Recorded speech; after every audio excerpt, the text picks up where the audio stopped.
The honourable member for Chisholm.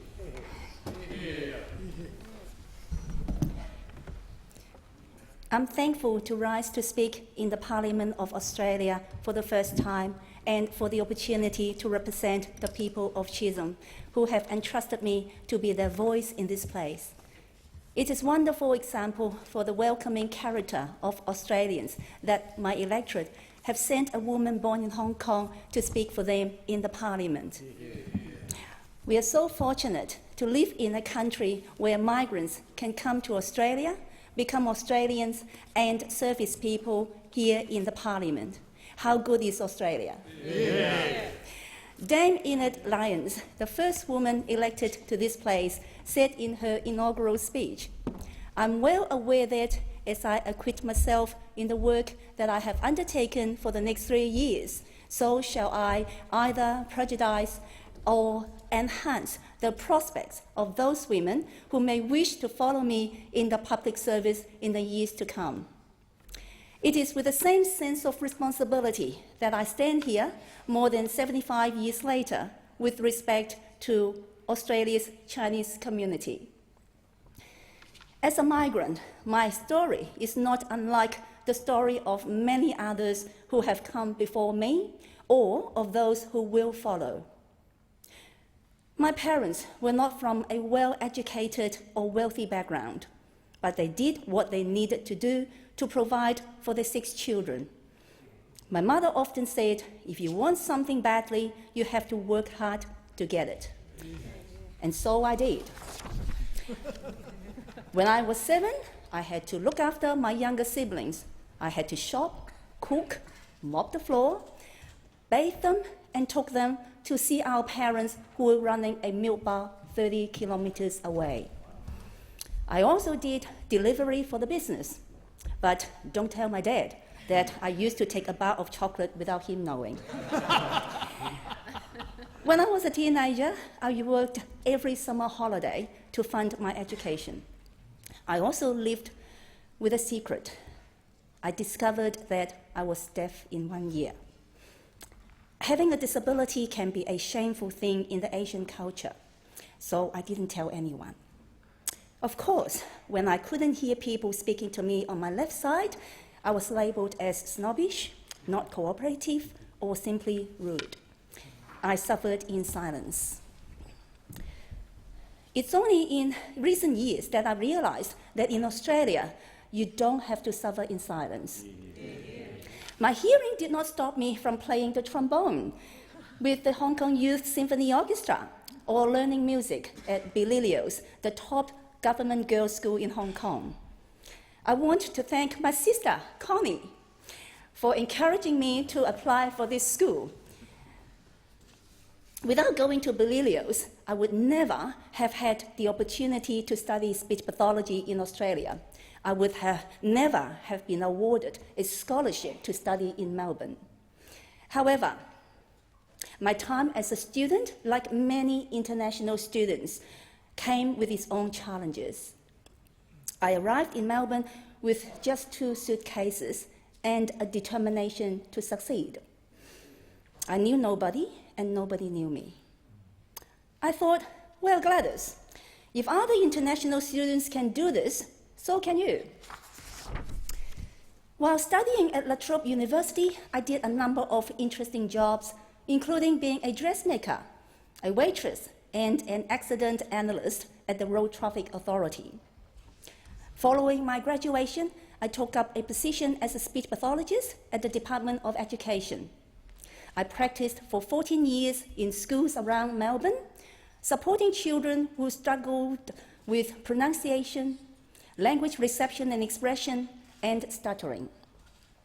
The fact that I could transform their lives inspired my lifelong passion for helping others to overcome their challenges and to achieve their potential. Around the same time, my family opened our first small business. We had a pharmacy in Glenavy. If anyone understands the difficulties faced by small business owners, hand on heart, I can say, I get it. I understand. Small business is tough, but with dreams to support my family, I persisted. And if one small business wasn't enough, our family went on to open more, including a Chinese restaurant in Box Hill. In the year 2000, I started my own private speech pathology clinic. To my knowledge, it was the first bilingual Chinese-English speech pathology clinic in Australia. It is with these experiences close to my heart that I have developed my deep understanding and passion for small and family businesses. But this period was also one of the most difficult times in my life. Whilst I embrace my ethnicity and culture, the unfortunate truth is that it is not uncommon for ethnic women to stay with their husbands during unjust situations, rather than face the family shame of being a single mother. Social norms told me I was doing the wrong thing. So I didn't tell anyone, including my parents and siblings, until years later, when they came to visit me in Australia. Once again, I felt that I had no choice but to suffer in silence. It was my children who gave me strength to do what was right by them, and they gave me a purpose to keep being a good mother. I'm so proud of my two wonderful children. I persisted through the tough times in the hope that they too would be proud of me. I'm proud of overcoming the obstacles I have faced in my journey to this place, and I'm proud of all Australians who do not give up hope in difficult times. In the last 20 years, my own experiences have motivated me to help others who were suffering in silence, who were less fortunate, and who simply needed help. This is why I have been actively helping people, including many strangers. And this is why I was the founder and president of the Shiro Association for Victims of Domestic Violence. And this is why I'm proud to see Headspace coming to Monash. My experiences have also motivated me to seek public office so that I can be in a better place to provide that help. My first taste of politics actually came through Tai Chi, of all places. I was encouraged to join the committee. From there, it wasn't long before I was asked to join the Chinese Professional and Business Association, where I organized a seminar named Path to Politics. And that's when my journey to this place really started to take shape. I didn't really know much about party politics. I could have chosen either of the major parties, but it was always going to be the Liberal Party, where I found my political home. Chinese migrants naturally share many of the values of the Liberal Party, including an affinity for hard work, individual responsibility, achievement in education and business, family values, and respect for the rules of society. Yeah. I will continue to champion these values, which are based around giving Australian families the opportunity to flourish like mine has done. Chisholm is a place where migrants have settled to seek new opportunities and prosperity. It is fitting that an electorate named after Caroline Chisholm, who was best known for assisting migrants, now not only has a member of parliament that was born overseas, but also more than half of its residents. Chisholm is well known for its vibrant Chinese community, but there are also sizable and active communities from Greece, Malaysia, Sri Lanka, and Vietnam, as well as Italy, South Korea, and many others. It is only natural that our parliament reflects the makeup of our brilliant and diverse society. If I'm able to play a small part in creating a clearer reflection, if I'm able to help build mutual respect among all people, then I stand proudly ready to do so. As a member of parliament, I hope that my heritage and experience can contribute to a long and healthy relationship between Australia and China. Australia and China have much to gain from a robust economic and cultural exchange. I will look to support future opportunities for collaboration and cooperation, and for an enduring and constructive relationship in Australia's interest. As the member for Chisholm, as a mother of 2 children and a qualified speech pathologist, I maintain a keen interest in education, and particularly in the local schools. It is no accident that my first official engagement as the local member was to visit Ashwood High School, and I look forward to visiting all of the other 57 schools in Chisholm soon. I have a passion for improving access to local sport. Sport is a great vehicle that we can bring communities together across cultural and economic boundaries. I want to work with our many sporting and community groups to help make Chisholm a more vibrant place to live. That's why we are investing in facilitating the Box Hill Rugby Club, Box Hill Tennis Club, Blackburn Football Club, and many more. Chisholm is a tapestry of established suburbs, commercial areas, and bustling retail centres. There is so much aspiration in Chisholm. I hear that aspiration when I shop at Box Hill Central, where I meet with local businesses, workers, and families. Our job in this place is to make sure that we deliver on the promise of the Prime Minister that if you have a go, you get a go. Good on you. And that's why I was proud that with my first vote in this House, I was able to deliver a tax cut for hard-working Australians, including 71,469 taxpayers in Chisholm.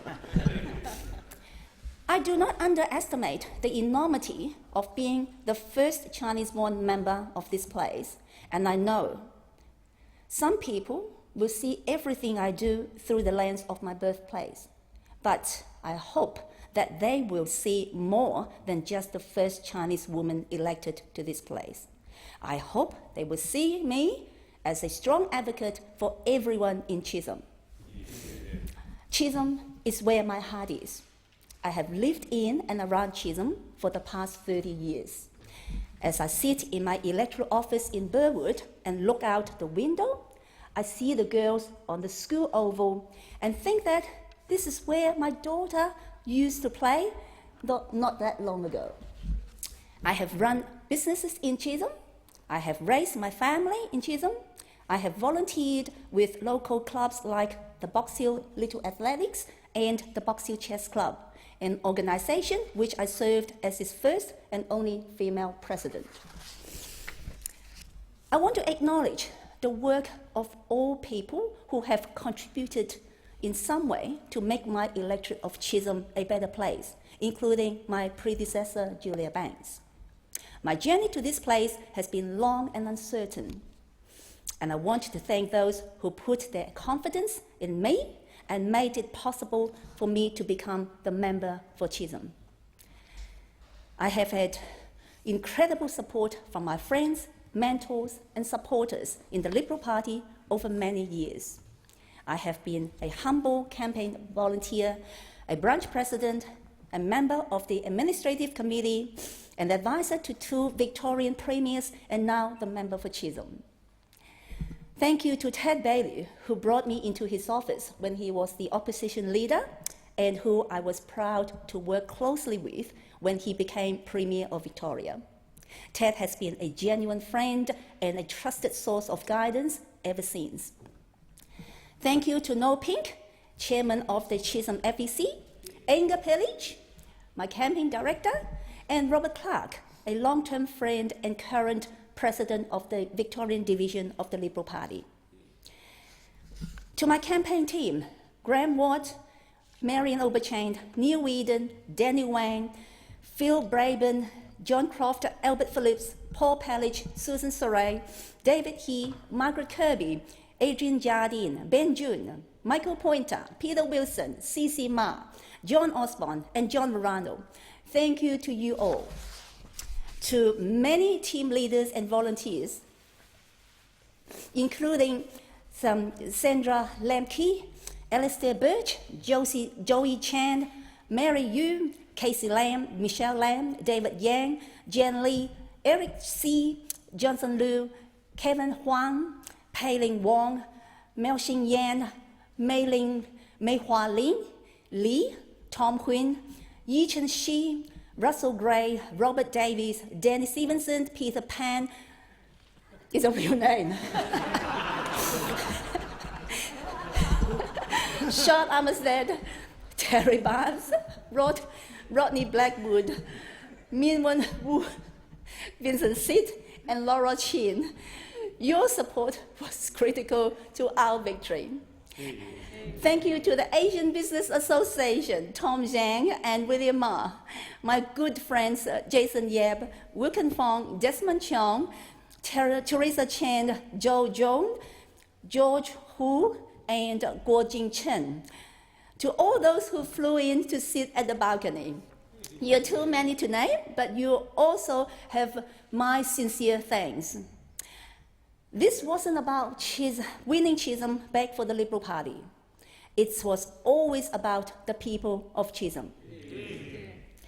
Thank you to the Prime Minister, Scott Morrison, and Deputy Leader George Frydenberg for the kind support and for providing the strong and focused government that the Australian people deserve.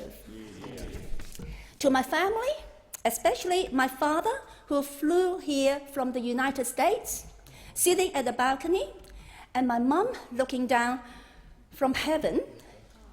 老豆，我是條小人，我覺得非常歡喜，非常光榮。I said in my hometown language, I feel extremely proud to be of Chaozhou descent. To my sister in Cantonese, I say, 大家姐，多謝你多年嚟為我哋屋企做咗咁多嘢，我有今日，你個功勞好大。Thank you for doing so much for our family. You are a major factor in shaping who I am today. And to the whole Chinese community in Australia, 作為澳洲第一位华裔女众议院议员，我非常明白这个历史性意义，我会全力以赴，做到最好。